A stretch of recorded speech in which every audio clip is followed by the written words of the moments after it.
Před 2 týdny vyšel seriál Teorie chaosu a myslím, že přišel čas se na něj blíže podívat a pořádně si ho rozebrat.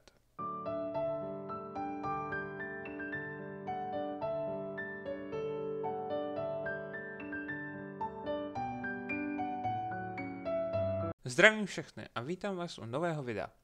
Jak už jsem řekl, v dnešním videu si rozebereme teorii chaosu. Podíváme se na každou epizodu zvlášť a něco si ke všem řekneme. Ještě než ale začneme, tak bych chtěl slavnostně oznámit, že se vrací členství na tomto kanále a je opět k dispozici v lehce pozměněné podobě. Budu moc rád, pokud členství zvážíte, nezapomeňte také odebírat a lajkovat, pokud vás video zaujme, a my už pojďme na to. Vzhledem k tomu, že už jsem na tomto kanále dělal celé video o prvním díle Teorie chaosu, tak první díl přeskočíme. Pokud chcete vidět nějaký můj rozbor, tak se podívejte právě na to video. Začneme tedy druhým dílem a začneme rovnou takovými menšími easter eggy, co jsem si tam všimnul. Takže máme tady zmínku o nějaké tajné podvodní laboratoři Mantacorpu, což mi zní velmi zajímavě, vzhledem k tomu, že jsme nic takového v křídovém kempu neviděli, což je podle mě škoda, protože tam mohly být nové vodní druhy a tak dále. Doufám, že s tím třeba něco ještě udělají v dalších sériích Teorie chaosu například. Myslím, že by to nezmiňovali, kdyby s tím neměli nějaké plány, takže necháme se překvapit. Dále tu máme easter egg na jurský svět nadvládu, a konkrétně sarančata, která se objevily právě v tom filmu, tak o nich už věděl Ben dopředu a to máme důkaz, že to bylo v té dodávce. A jo, to by bylo z těch hlavních easter eggů tak nějak všechno. Musím říct, že jsem z té tabule toho moc nevyčetl. Sice tam jsou nějaké fotky lidí, kteří se objevili právě například v křídovém kempu, ale všechno písmo je prostě napsané tak, že tam nejde nic přečíst, takže bohužel nic moc tam se nového nedozvídáme. Nicméně, to by bylo tak nějak všechno pro easter eggy této epizody, teď si o ní něco řekneme. Musím říct, že se mi docela líbila, protože tam třeba vidíme hlavně to, jak Benův charakter, jak prostě začíná být paranoidní, že po nich někdo jde a tak dále. Je to tam dost dobře ukázané hned v několika případech a nakonec se teda uklidní díky Dariusovi, který se ho snaží uklidnit. A jo, myslím, že tady ta jejich chemie mezi nimi fungovala dost dobře. A je to prostě, jak jsem už několikrát říkal, tak je krásně vidět, že křídový kemp na nich zanechal nějaké stopy a že to nebylo jen prostě zábavné dobrodružství, ale že prostě to s nima něco udělalo. Co se týče třetí epizody, tak tu máme opět zmínku o vyšetřování Mantacorpu, což nám jako napovídá, co se asi tak dělo po křídovém kempu, že prostě tam probíhalo nějaké vyšetřování, bohužel, ale nic moc se nedozvíváme nového. Pak tu máme tu sekvenci s Atrociraptory, která za mě teda měla připomínat asi ty scénu z Jurského parku, kdy naše hrdiny nahání velociraptoři. Jo, takže to je tak nějak všechno, co jsem si vyloženě všimnul. A pak je tady několik ještě zajímavých věcí, například pokoj Brooklyn, kde má prostě svoji bundu a je tam prostě vidět, že sami se toho vůbec nedotkla, což jako se dá pochopit.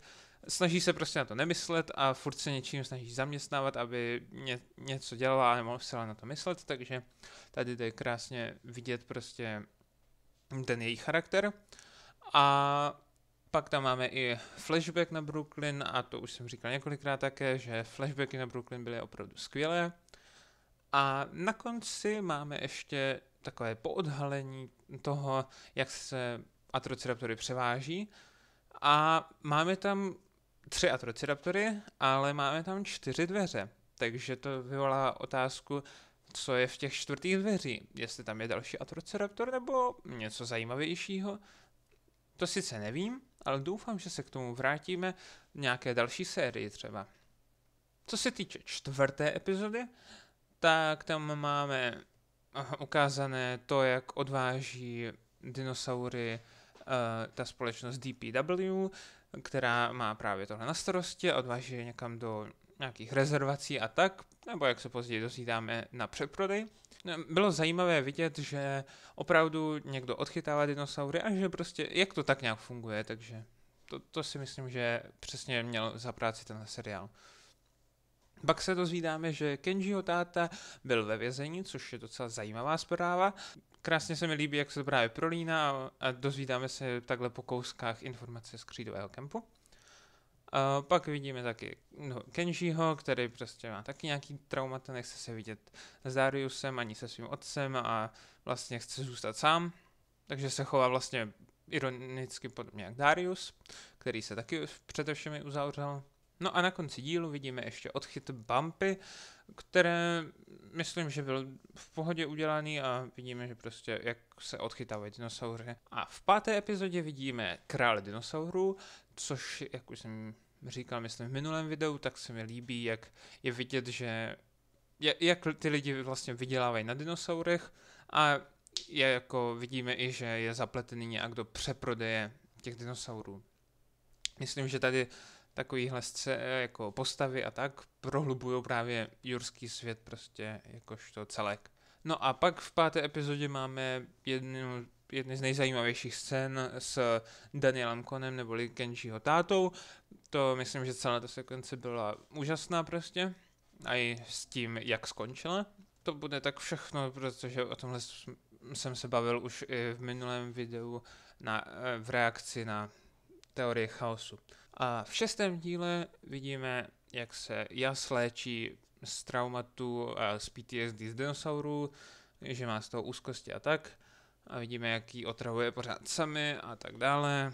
A je to takové složité, ale vlastně celkem se mi líbí, jak to krásně znázorňuje tu komplikovanost prostě těchto poruch. A dále tam můžeme pak vidět útok Becklespinaxe na ten ostrov, kdy vidíme doopravdy umírat lidi, což je docela příjemná změna oproti křídovému kempu, kdy to bylo takové hodně jako opatrné tady v tomto, takže za mě určitě skvělé.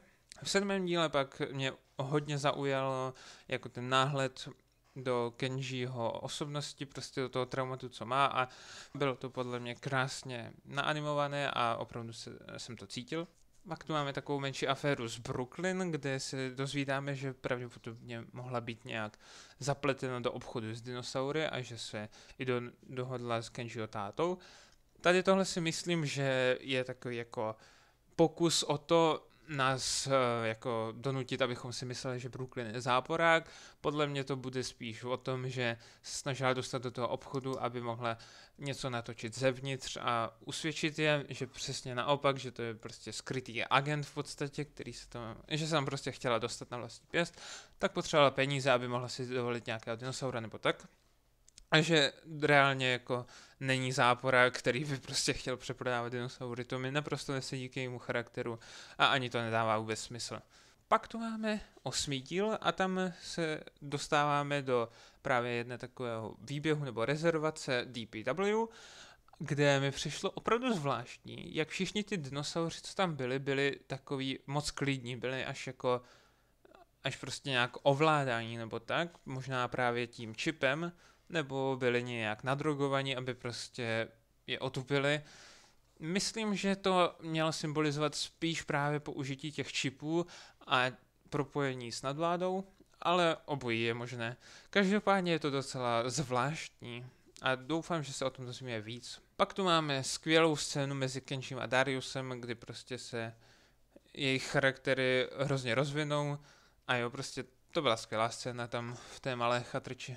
V 9. díle máme bližší nahlédnutí do toho, jak vlastně funguje tento obchod s dinosaury. Dozvídáme se, že DPW je prolezlá korupcí a že některé dinosaury označují za mrtvé a posílají je na prodej někam dál k nejspíš takzvanému brokerovi, který je právě šéf a myslím, že ten se objeví minimálně v 2. nebo minimálně prostě v dalších sériích. Pak tu bylo velmi zajímavé vidět nakonec Velociraptora v kleci, což jsme ani nečekali, že uvidíme, ale doopravdy se ukázal tady jeden Velociraptor. Těžko říct, který to byl, protože víme, že Blue to určitě nebyla.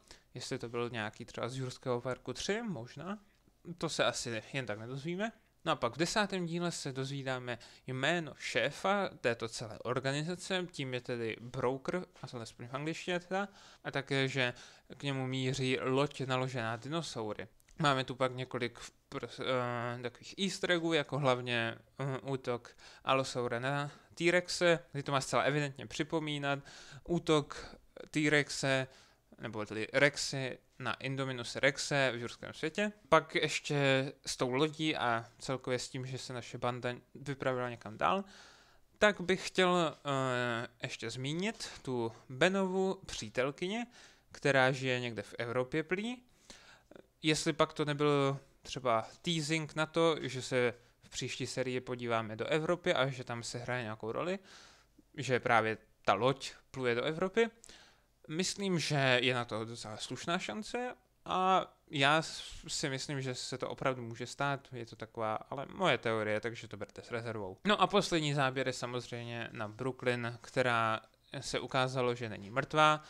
A já už jsem to několikrát říkal, že bych jako raději byl, aby zůstala mrtvá, ale nechápejte mě špatně, já jsem měl Brooklyn rád, ale jenom mi přijde, že z hlediska příběhu to prostě se nepovedlo, tady tenhle zvrat, který teďka tím pádem je prázdný.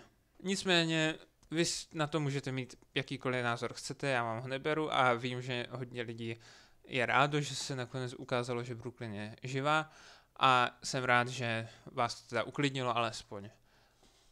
Nicméně, tohle bude asi všechno pro tohle video. Myslím, že jsme si to docela slušně rozebrali, hezky epizodu po epizodě. Pokud jsem si nevšiml nějakých easter eggů nebo něčeho, nebo pokud byste chtěli prostě nám sdílet svůj názor, určitě použijte komentáře, tam mi můžete napsat cokoliv. A nezapomeňte také na členství, které je opět k dispozici, takže pokud byste chtěli se připojit k tomuto kanálu, tak to můžete udělat hezky vedle tlačítka odběru. Já budu vděčný za jakéhokoliv člena, i pokud se díváte bez členství, tak jsem rád, že se alespoň díváte. No a můžete tedy odebírat, lajkovat a samozřejmě i sdílet. Já se s vámi loučím a u dalšího videa čau čau.